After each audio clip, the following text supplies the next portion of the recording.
جب حضرت عمر یروشلم کو فتح کر کے واپس آ رہے تو ایک پہاڑ کی جانب جب آپ نے رخ کیا، وہ پہاڑ جس کی جانب آپ کے باپ حضرت خطاب نے آپ کو اونٹ دیے، جاؤ ان کو چرا کے لے آؤ،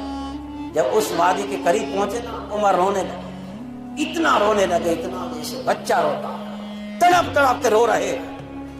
صحابہ نے عرض کی عمر اتنا بڑا جلیل القدر آدمی، اتنی طاقت رکھنے والا رو رہا ہے، ایک بچے کی طرح بلک بلک کے رو رہا ہے، وجہ کیا ہے؟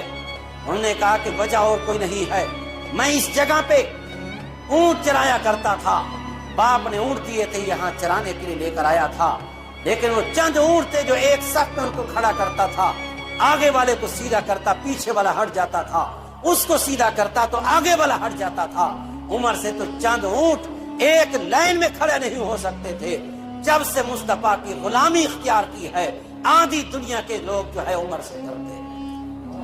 فرماتے بس اس شان کو دیکھ کر اگر یہ عزت ملی ہے تو مصطفیٰ کی وجہ سے ملی ہے۔ عمر جب تک خطاب کا بیٹا تھا اس سے تو چند اونٹ بھی سیدھے نہیں ہوتے تھے، جب سے مصطفیٰ کی غلامی اختیار کی ہے تو عمر کا نام سن کے قیصر و کسریٰ کے بادشاہ بھی کام جاتے ہیں کہ اگر عمر نے دیکھ لیا تو کیا اس کو جواب دیں گے۔ فرماتے ہیں کہ صرف اس بات کو دیکھ کے رو رہا ہوں، جگہ تو یہی ہے جب خطاب کا بیٹا تھا تو اونٹ نہیں کہنا مانتے تھے، جب مصطفیٰ کا غلام بن گیا ہوں تو انسان